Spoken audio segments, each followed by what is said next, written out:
You know, there are moments in life that sneak up on you. Quiet, ordinary days that turn into something unforgettable. It was a Tuesday, mid-morning. I was sitting on a bench at the corner of Maple and 8th, just outside the little bakery I like. Warm coffee in hand, light breeze.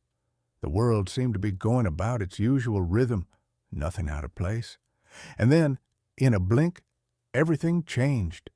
I saw her, must have been in her late 70s, slim, upright, moving slow but with purpose. She carried a canvas bag and wore one of those wide-brimmed hats old ladies still wear proudly, the kind that says, "I've earned a right to wear this." As she passed by the alley near the newsstand, a man came up from behind, young, fast. He grabbed her bag, yanked it with force, and she fell to the ground like a dropped coat. I'll never forget the sound of her body hitting the pavement. I stood up instinctively, but before I could even move, something remarkable happened. People, ordinary people, ran toward her. To hoard them. Welcome to Wisdom for the Elders, the channel where we embrace aging with knowledge, confidence, and a positive mindset. If you're new here, don't forget to subscribe and join our wonderful community of lifelong learners. There's something about witnessing a robbery that freezes time. Your brain tries to process it in frames. Is this really happening? Who should do something? Am I too late? But that day, I saw humanity move faster than fear. A man in a delivery uniform threw down his parcels and sprinted toward the thief. A young woman dropped her phone and knelt beside the older woman checking for injury. A teenager on a bicycle blocked the alley so the robber couldn't get away. Within seconds, he was surrounded. Not hurt, not attacked, just contained. The crowd formed a circle, not of violence but of refusal. Refusal to let this act define the day. The man dropped the bag and ran when he saw there was no escape. And still, the part that stays with me wasn't the chase. It was what happened next. The woman sat upright, dazed but alert. A scrape on her elbow, her glasses slightly askew, but she was more embarrassed than hurt.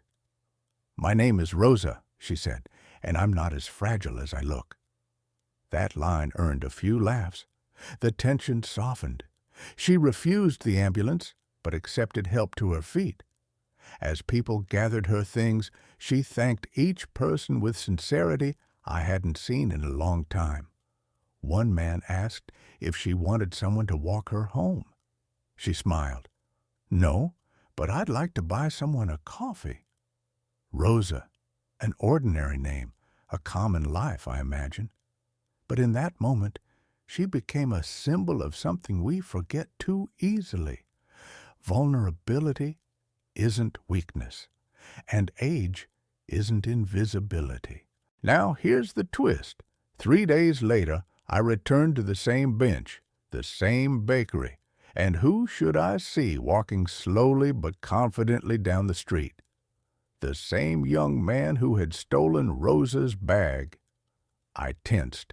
I stood unsure of what I would do, but he didn't run.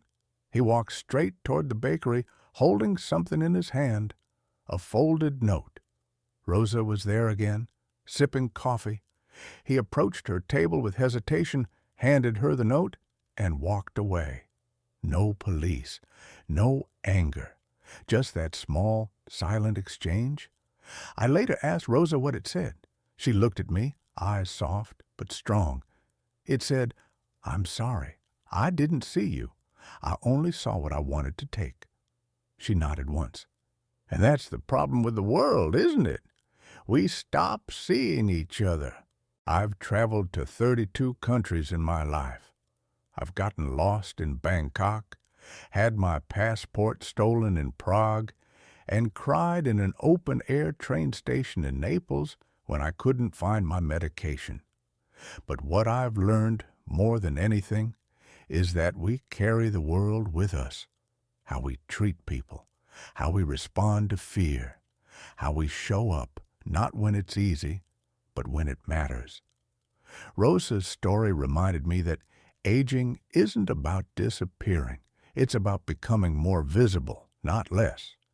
We carry decades of strength, wisdom, mistakes, and grace. When you travel after 60 or 70 or 80, know this: you are not a burden to the world. You are a mirror to it. People see how you move, how you speak, how you recover from being knocked down. They watch, they learn. So walk proud, carry light, trust slow, and if you ever fall, may the crowd that gathers be kinder than the one you imagined. You might be watching this from your living room, or maybe you're planning your next trip. Maybe you're nervous about traveling at your age, wondering if your body will hold up or if you'll be a target. Yes, there are dangers, but there's also beauty and strength. Always prepare. Know your routes, have your medications, travel insurance, and emergency contacts. Walk in daylight. Carry less. Trust your instincts. And don't let fear become your tour guide, because every journey you take becomes part of the story you leave behind.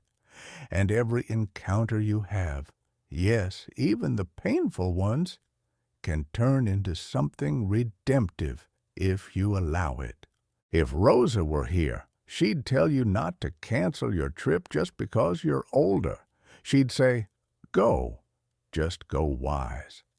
And if you're someone who's been through something tough while traveling, know this: you are not alone. Share your story in the comments below. Have you ever faced an unexpected challenge while traveling? What did it teach you?